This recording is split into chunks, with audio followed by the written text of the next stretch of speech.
Having problems growing your chest doesn't have to be difficult. Have you checked the pathway of the bar? Have you checked your elbow positions? Have you even looked at your intensity yet? Stay tuned to see how you can grow your chest.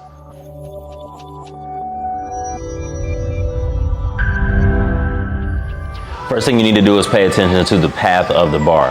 When I'm doing the incline exercise, I need to understand what part of the chest I'm trying to emphasize, what part of the chest am I trying to develop.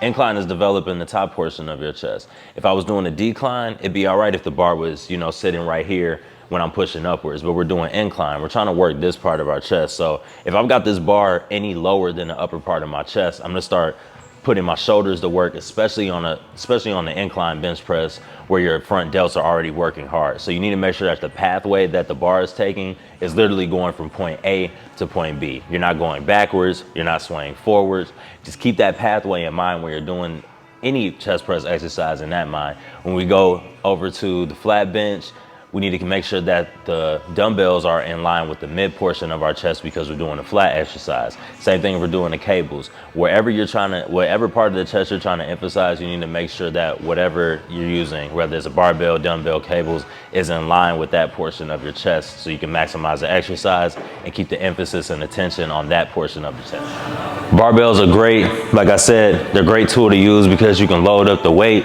When you're using them responsibly and properly with the right tempo, they're a great accessory for your chest day. But another great accessory for your chest day is the cables.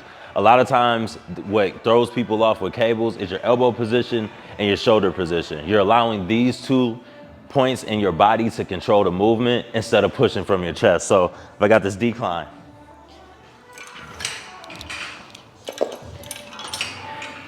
and like I said with the barbells, you want to make sure that whatever part of your chest that you're focusing on, whatever part of your chest the emphasis is, that's where everything is in line. So if I come and I fly all the way up here, I'm not in line with the lower portion of my chest, and that's what I'm supposed to be pulling from.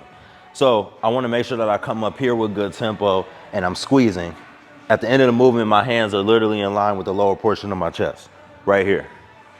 Squeeze, and then I'm coming right back down. I'm not allowing my shoulders to come up and help me pull. I'm not bicep curling it, so when I come up here and then I'm letting my elbows come down and then pulling it up here, taking the tension away from my chest. Keep your elbow position stable, keep your shoulder position stable, and use the lower portion of your chest to pull the cable up.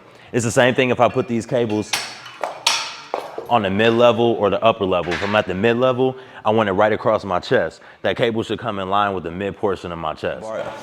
So we're going barbell, cable, then dumbbell on purpose because you need to use all 3 of these things to build your chest. You can't just do a whole bunch of dumbbell exercises, just a bunch of machines, a bunch of cables. You need to use a combination of these exercises in the incline, the mid-level, and the decline position. That's how you're gonna develop a chest. You don't wanna use all mid-level chest exercises, all incline chest level exercises. That's what's gonna help you get a muscle imbalance in your chest, which you don't want. You wanna grow your chest evenly developed from the top level, mid-level, and lower level. So same thing with the dumbbells as it is with the barbells. You wanna make sure that your path is correct, but using the dumbbells, you need to put more emphasis on your elbow position. So if I have my elbows all the way up here and I'm pressing, I'm putting a lot more stress on my shoulders, and I'm also in a bad position to use my chest, whichever level I'm using, the incline, the mid-level, or the decline, to push from that position. Like I said with the barbells, you wanna make sure that the dumbbell is going in the pathway of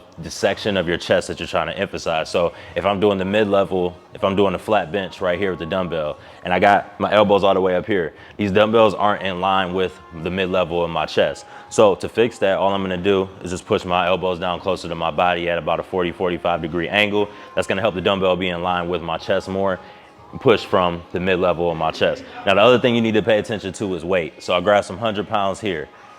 If I can do these 100 pounds 10 times and my rep weight goal is 8 to 10, that means that I need to move up in weight. But at that same token, you need to play with the rep weight that you're using, because if I hit these 100s 10 times right now, but then my sets 2, 3, 4, and 5, I only get 3 or 4 reps, it really wasn't a point of doing 100s. I should have started with 85s or something like that and repped it. So make sure that your rep weight is the correct weight so that you can hit all of your reps throughout your set. That's gonna help your chest grow.